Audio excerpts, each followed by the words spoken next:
my conversations with him made me view whiteness in a different way, but I knew the history. So it's not like I was surprised, but I was confused when I Right. was younger because even my, you know, Latino friends or my black friends would be like, Tony ain't white, he's Italian. Which I used to always be like, no. Right. I said, I hear you, but no, it's white.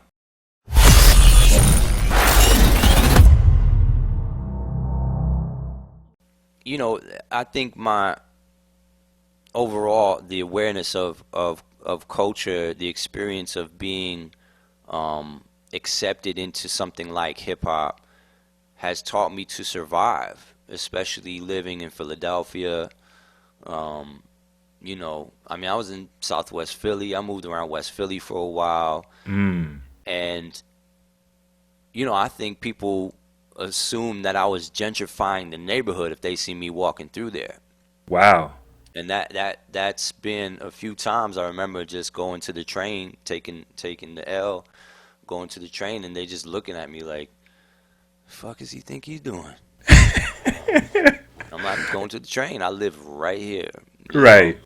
Yep. Yeah. So, and you know, Philly had the gentrification hit real heavy in the late '90s and 2000s and stuff. So, Mm. you know, again, another thing I understood. So if I ever got into some type of conflict or confrontation, I just knew how to talk, I Right. think, and that kind of thing. So, I had a I don't know if you had an opportunity to peep it, but I had an interesting conversation with Strings about Detroit gentrification. Wow. It's like bittersweet. I'll say it like that. You know what I'm saying? Because yeah, I've seen where I lived in areas in Midtown because that's where a lot of the gentrifications happen. I lived in Midtown for over like almost 10 years and I ended up getting pushed out because of gentrification, me and my wife. Wow. Uh, but that's cool because we found this new spot, you know, and we're in this new kind of artsy area, but we kind of know this is gonna be the next spot. This gonna Mm. gentrify. It's Oh lit. no! Because Yeah, isn't so that how it always works? Like it starts off that's as this how it cool, works. artsy, hip area with hipsters and Yeah, stuff like that. You're like, man, this place is yeah, dope. And then yeah, then the people who own everything, they say, oh, it is dope. Well, let's yeah. start raising these prices. But go ahead, brother. My bad. Um, so I mean, it's bittersweet because like the area that I was just talking about, you know, that was a pretty rough, raw area. You know what I'm saying? Even though it was kind of surrounded by these other, you know, entities and things like that, but we started to see it slowly change. You know what I'm saying? Like, you know, people riding bikes, you know, people with the little dogs, you know what I'm saying? Like, dang, you know, it's kind of dangerous to be just, you know, but we knew something, you know, it was coming, you know what I'm saying? Right. Right. So, I mean, you know, of course, all of the shops and things started popping up, you know, uh, when you start to like be able to actually, you know, to actually, you know, benefit from all these things in the neighborhood now and, you know, enjoy these things, you got to go. yeah, you talked And about how? that sign, right? Where I forgot what it said.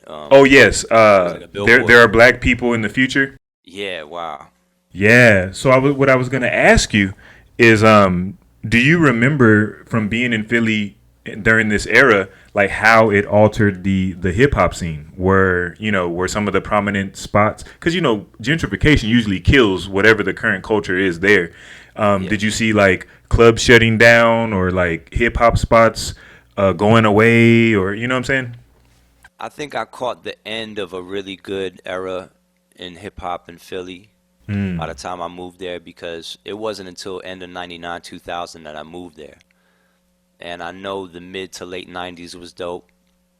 Um, and it was very black. mm-hmm. And I think things started to really get mixed and watered down a bit as the years went on in the 2000s, for sure. I heard that, right? I heard stories about that happening.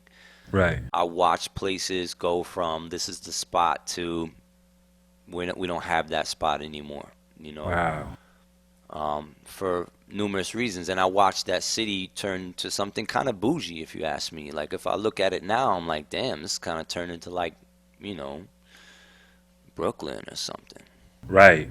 And yeah, man, speaking of Brooklyn, man, you hear story. When I heard, what was it, Spike Lee talking about the neighbors calling the police on his dad for playing his music that he's been playing since hell, who knows when, you know? My father's a jazz musician, a great jazz musician. Bill Lee did the scores for She's Gotta Have It, School Days, Do the Right Thing, Mo Better Blues. He's been playing music at his home, at our home, since 1969. Now, some neighbor moved in, they're calling the cops on my father, saying he's playing his music too loud. That's some bullshit. Mount Morris Park in Harlem. For years, these brothers have played African drums on Sunday morning. Now, they're gone. That's disrespectful. And I'm just using my father's example, but no one has ever complained since 1969 about my father playing his jazz music. Now this new person moves in, they're calling the cops. The cops laugh at them. That's Bill Lee, it's all right. My father says they're lucky they moved next door to hear the music. So it's that type of attitude, and that's not making good neighbors. That's crazy, you know? And then it's like, I think String said too in the interview, he's like, yeah, that's the mind fuck, right? You have people moving in and then telling you who you are in your neighborhood, or saying, oh, you're not from here. I got that shit a lot. And I was like, I'm not from here. Hey, you're not from here. What are you talking about? Wow. It's confusing and it's really crazy to think about. But yeah, man. It is a crazy thing. What I was gonna say is, so you have multiple degrees, correct? Yeah, I have a degree in computer science, which is what I got in Philadelphia. And then when I went to Arizona, I got a master's in dance. And I'm going to apply for a master's in architecture now at UWM. Wow, and just to put some respect on your name, you graduated with one of them words and phrases that most people don't even know how to pronounce. I don't even think I know how that summa cum laude. Oh, laude. Yeah, no doubt. That is dope, man. Where do you think formal education fits in the breaking scene? Do you think more of us should pursue it? Like, I don't have a master's degree, but I do have a degree in secondary education and biology. You know what I'm saying? So, and you have yours in computer science and dance. And, you know, I think of like my guy Hugh, who I met a long time ago back in the, matter of fact, that 2009 NBL that you guys were in, he was on the Portland team. And he's a dentist. Nice. You know, he's so he's a dentist, you know what I'm saying? So like you hear stories like that and they seem so far-fetched, but do you feel they should be far-fetched, or you think that should just be the norm in 2020 going into 21? It should be normal. It should be normal. And again, like, I mean, that's the push and pull a bit too when it comes to the community with breaking, because I think sometimes we think very one way, but then we also play into racial stereotypes by doing that, by saying, oh, well, you know, it has to be like this, you know, it looks like this, it feels like this, you know, you have to come from the street, you have to be you have to talk a certain way, you know. And if hip hop is now so far removed from, for example, the Bronx, then how are we right? You know what I mean? We can't all be out here looking like Bronx boys and talking like them, right? Totally, definitely not. You know, like, and I think I was lucky to have at least some sort of relationship with my father, and then meeting people who are also from the same city, but kind of came after, right? So my dad grew up there, you know, 40s, 50s, 60s, you know, like Legs and them, they're more like they were youngsters in the 70s. So there was a difference there. My father, like when if they're talking about 70s generation of people being uneducated, then my father was double uneducated from the time he came in, you know. Right. He only knew how to work with his hands. You know, he didn't know much of anything else. So having that example too was a bit of something that make me think a little bit differently growing up. My mom brought that to my attention when I was younger. You know, she was saying, look, you know, you want to do something, you got to get out there, you got to do this, you got to do that. You know, and I made a post recently on Instagram because, you know, I find myself usually on the in between because I do understand the value of having a street education. You know, really understanding what that means, but then also, if that's where you come from, challenging yourself to have an formal education, like you say, or book smarts, right? Right. But the combination is like, wow, yeah, it's deadly. And I'll even throw a third one in there: the informal education, the things you go research on your own.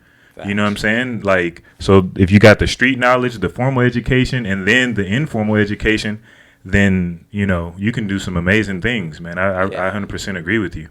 so the thing there really is why limit yourself, right? Yeah, right. Why limit yourself, whether you have the means or not. It's like you said, like getting to the education, even if you can't afford it or, you know, you don't have access to it like that. And in today's world, bro. Man, I don't understand why every high school student is not a straight A student, because I tell my students, I'm like, yo, if I had the access to information in the 90s when I was in high school that you guys have today, like I wouldn't have failed. Even if I cheated on everything, I would have got it all right at least. Even if I didn't know a lick of what I was talking about on that paper, all the answers would have been right. You know what I'm saying? But like, I don't know. Using it as a tool, man. I think it's an entertainment thing, maybe. You know, a way to socialize so much with your friends, create this alternative world. But it's not being used the way it can. Right. You know? Appropriately, yeah. Yeah, man. I think so. Yeah. Now, when you think of b-boys with degrees, do you think that it would be in the benefit of the individual to pursue dance degrees, or should they be pursuing like something different? I think or both. I mean, because you have both. Computer science, you can make a grip of money doing computer science, and you have the dance on top of it. Yeah, I did both because I was interested in the science of dance. You know, also just wanting to connect to this thing that I knew was so important. So there's something about really knowing your body inside and out that plays a role in your whole life, in the rest of your life. And I wanted to get in a little bit deeper the understanding of what that is, because I want to be able to, if not teach that, explain that, and be like, everybody should be doing this. Yeah. Whatever form of dance, just doing something physical in Right. general, right? Mm-hmm. But dance gives you a certain other type of embodied knowledge that I don't know if you can get that from other things. I'm sure you can if you're deep into it like that, you know? Right. But I think if people are thinking about careers, like making careers, building a career path, you have to really think about why you would want to take dance. You know, because the program is not always structured for you to just like come out and then now you're a professional dancer. It's not really true.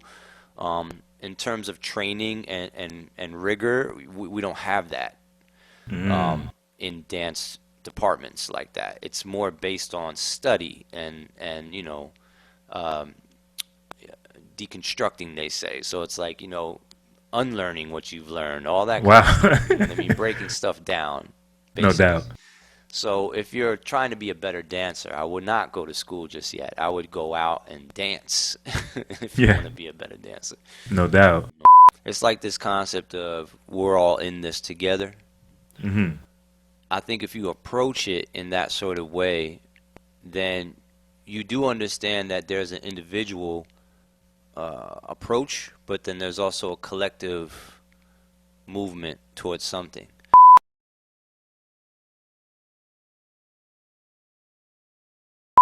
For more quality content from Beyond the Cypher with Illskillz, don't forget to press the like and subscribe buttons. Let us know how we're doing down in the comment section.